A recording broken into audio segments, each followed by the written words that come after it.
Sawubona bhuti Mageba, ngiyathemba uyaphila. Ngingowesifazane ona-25 years old. Ngihlala KwaMashu.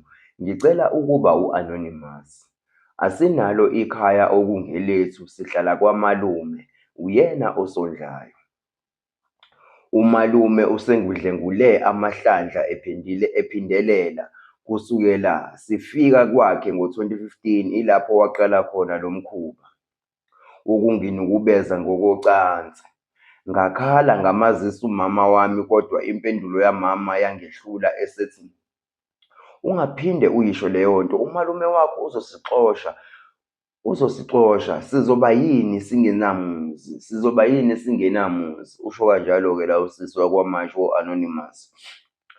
Iqhubeka indaba yakhe ithi, ngathula ngabekezela bhuti Mageba. Iminyaka yaqhubeka nje, umalume uyazitika la kimi, kwaze kwashaya u-2021 ngizama ukutshela umama wami ngale ndaba, kodwa lutho ukuzwelana nami umama. Ngabaleka khona ekhaya kwamalume ngayohlala kubo kamngani. Bangilanda ngenduku, ngashawa ngemvubu, bethi ngingcolisa isibongo sakubo negama labo ngokuhlala emizini yabantu, angibuyele ekhaya. Ngabuyela khona-ke kwamalume, waqhubeka wangidlengula ephindelela amahlandla. Wangithembisa ukungibulala meke ngaya emaphoyiseni. Saqhubeka isikhathi engayeki ukulala nami, ngikhala nsuku zonke ngize ngimubuze ukuthi malume, why ungizonda kangaka?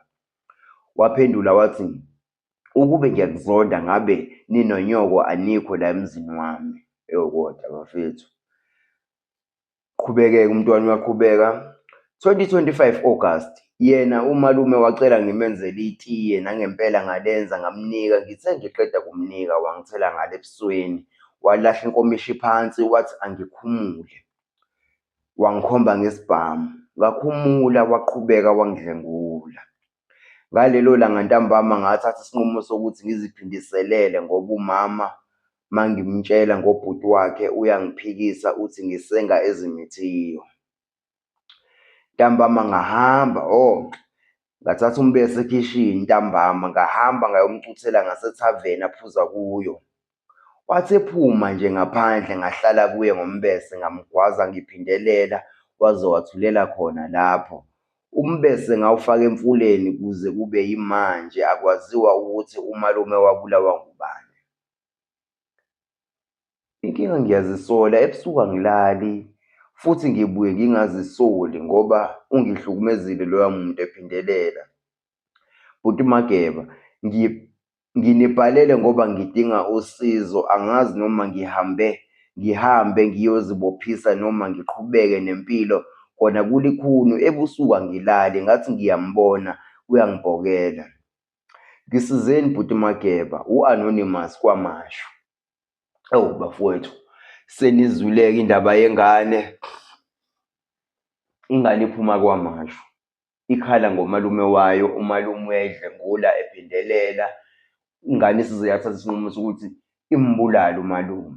Njengoba-ke umalume-ke esefile-ke manje, ingane isihlukumezeka kakhulu futhi kunakuqala. Umalume uyayipokela, ayisalali ebusuku ingane. Angazi bafethu ukuthi ngampela ubulwale obungaka kubantu besilisa buphumaphi. Ubulwale obungaka kumuntu wesilisa kumele ngabe uyavikela, anakekele umphakathi, aqoqe isizwe sakubo, avikele inzala abantu. Bafowethu, konakele kulo mhlaba esiphila kuwo.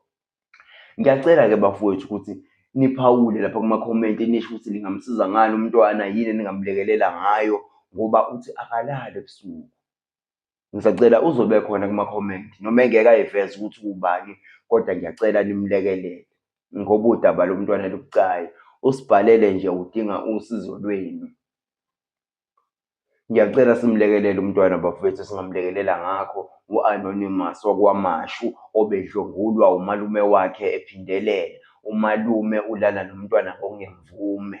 Lokho kuyicala, kuphoxa, umoni nje lo malume. Kahle kahle angazi ngizothi uyini, isilwane.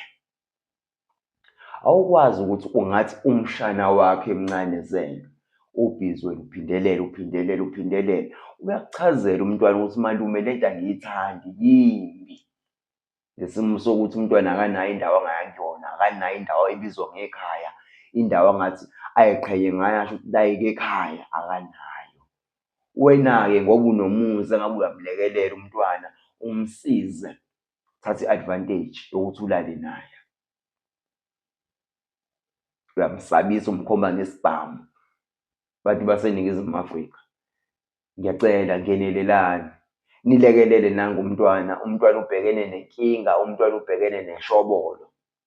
Umntwana wakwaMashu uyazicelela abafowethu ukuthi mhlampe nimuphe amagama akhayo eningamlekelela ngawo. Ngizoyifaka-ke inkulumo yakhe la nibone ezibhalele yena. Bafowethu kubuhlungu.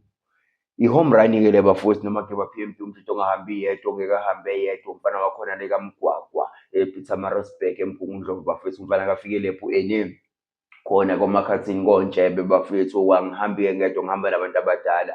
Nawe ungasibhalela even ey'nkundleni zezokuxhumana, usearch home run with Mageba P_M_P uzomthola, noma usearch ku-Facebook Mageba P_M_P, Mageba P_M_P ku-Facebook, noma usinde ku-WhatsApp. Inamba-ke izobe ikhona la ngezansi, 072 643 50 67, 072 643 50 67. Nisibhalele bafowethu iy'nkinga obhekene nazo, mhlampe khona ongasizakala ngakho. Siyabonga.